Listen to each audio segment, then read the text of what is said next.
Hello everyone, welcome to mini blog with Anushree. আমরা FC লেকে চলে এসেছি। আজকের এই ব্লগটা শুধুমাত্র এফসি লেকের ট্যুর আর বাইরের যে অস্ট্রিয়া, সুইজারল্যান্ড আর জার্মানি বর্ডার, সেইটারও কিছুটা জিনিস আমরা দেখাবো এখানটায়।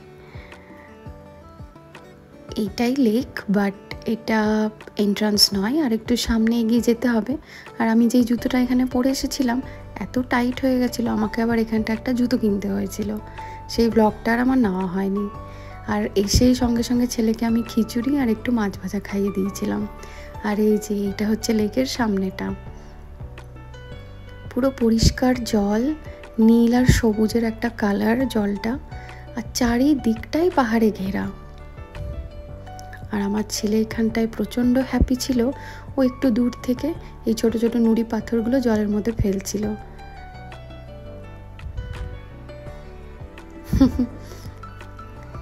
তার সাথে একটা হাঁসকেও দেখতে পেয়েছিল, তো তার জন্য সে ভারী খুশি ছিল। আর এই লেকটা ঘুরতে প্রায় 4 ঘন্টা লাগে, ওয়াক করতে। বা 4 ঘন্টা ধরে তো ওয়াক করা যাবে না, তাই আমরা বোটিংয়ের অপশানটা নিয়েছিলাম।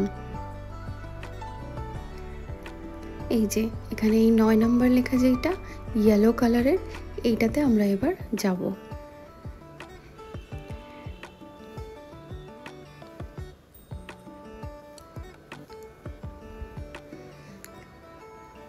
কি ভারী সুন্দর লাগছিল আমার জায়গাটা। মাউন্ট তিতলিসে যখন গেছিলাম সুইজারল্যান্ডে, সেখানটায় আবার আমরা এরকম বোটিংয়ের অপশান পাইনি। সেখানকার লেকগুলোতে ছিল কায়াকিংয়ের মতন, মানে পুরো নৌকো, সেই হাল বেয়ে বেয়ে নৌকো যেরকম করে সেই রকম।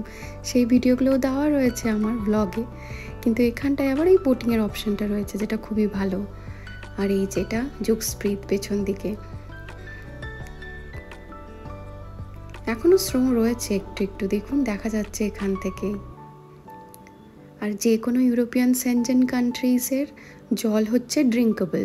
আমরা এখানে ড্রিঙ্কেবল জল বলতে মানে ট্যাপ ওয়াটার যেটা, সেটাই খাই। আর প্রতিটা লেকের জল এখানটায় নাকি ড্রিঙ্কেবল ম্যাক্সিমাম। যেরকম লাস্ট টাইম আমরা ডিসেম্বরে গেছিলাম ব্ল্যাক ফরেস্ট, সো ব্ল্যাক ফরেস্টের যে ওখানটায় লেক রয়েছে তিতিসি লেক, ওখানকার জলটা বেশ কালো দেখলাম, কিন্তু ওটাও নাকি ড্রিঙ্কেবল জল। ওদের সবসময় রিসার্চ পরীক্ষা ওরা করতেই থাকে, জলের বিশুদ্ধতাটা নিয়ে সব কিছু ওরা কাজ করতেই থাকে। তো এই জিনিসটা এখানকার একটা খুব ভালো জিনিস, যে যাক লেকের জলগুলোও এখানকার ড্রিঙ্কেবল।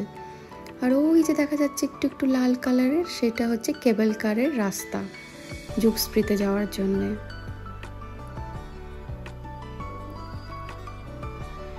মানে আমার এটা ছেলেকে নিয়ে প্রথম ইউরোপে বোটিং করা, তাও আবার পাহাড়ের মাঝে লেকের মধ্যে। তো বেশ আনন্দে ছিলাম আমি ওই দিনটাই। জুগস্প্রিত আমাদের নিচ থেকে বেশ ভালোভাবে দেখা হয়ে গেল, সাথে লেকটাও ঘোরা হয়ে গেল।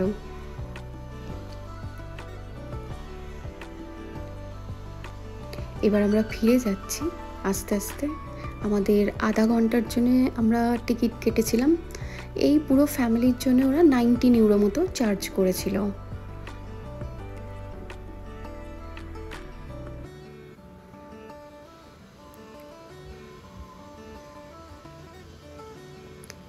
বেশ ভালোই, খুব একটা যে কস্টলি তা না। আর আধা ঘন্টার জন্য ঠিকই আছে। 1 ঘন্টা আমরা নিয়েছিলাম না, তো 1 ঘন্টা ধরে কী চালাবো। আর প্লাস আমাদেরকে কস্টটাও একটু দেখতে হয়, সেই জন্যে।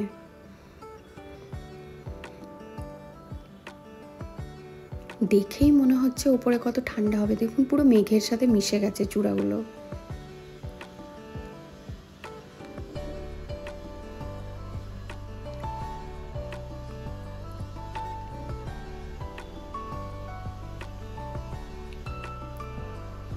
এবার আমরা চলে এসেছি প্রায়।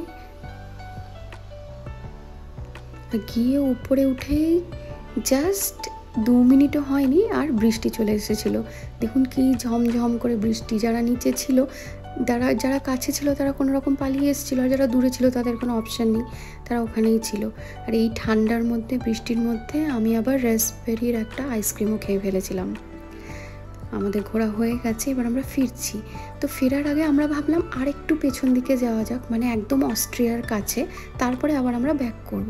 তো আমরা একদম অস্ট্রিয়া সুইজারল্যান্ডের প্রায় কাছাকাছি চলে গেছিলাম। এই পুরো বাইরেটা দেখার জন্য, পুরো গ্রিনারিটা দেখার জন্য। আর এখানটাতে আমরা আবার চেঞ্জ করে ফিরে যাচ্ছি। এখানটায় বেশি না, 5 মিনিট মতন ছিলাম। আর আবির কিছু একটা দেখছিল অ্যাপে যে এর পরের ট্রেন কখন আসবে, তাই এর পরের ট্রেন চলে এসছে আর আমরা চেপে পড়েছি ঘরে ফেরার ট্রেনে। আর দেখুন পুরো অস্ট্রিয়ার, বলতে গেলে একদম অস্ট্রিয়ার কাছে আমরা। এবার আমরা ওখান থেকে ফিরছি জার্মানিতে।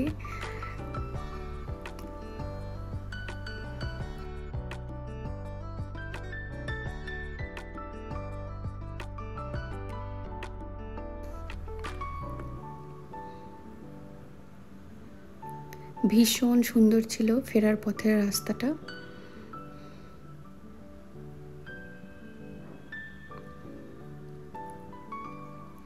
এখানে ম্যাক্সিমাম এইসব রিসর্ট, হোটেলস প্রচুর এখানটায়, তাই দেখলাম। মানে সবচেয়ে বাড়ি তাও না। আমাদের আজ ফিরতে ফিরতে অনেক রাত হয়ে যাবে, রাত্রি 10টা বেজে যাবে। ঘরে গিয়ে আবার সেই পরের দিন থেকে অফিস, সেই একই জিনিস। আর উইকেন্ডে একদম ইন্ডিয়ায়। তার কয়েকটা দিনই আছে আমাদের হাতে এখানটায় এনজয় করার জন্যে। এটাই হয় জানেন, কম দিনের জন্য এলে আমরা প্রত্যেকটা উইকেন্ডে ঘুরতে যাই। এবারের কম দিনের সামার ভ্যাকেশন জার্মানিতে আমাদের ভালোই কাটলো। আমার আর আবিরের কাজের ফাঁকে উইকেন্ডে আমাদের বেশ ঘোরা হয়ে গেল। আসছি আবার পরের ব্লগ নিয়ে। সবাই ভালো থাকবেন, টাটা।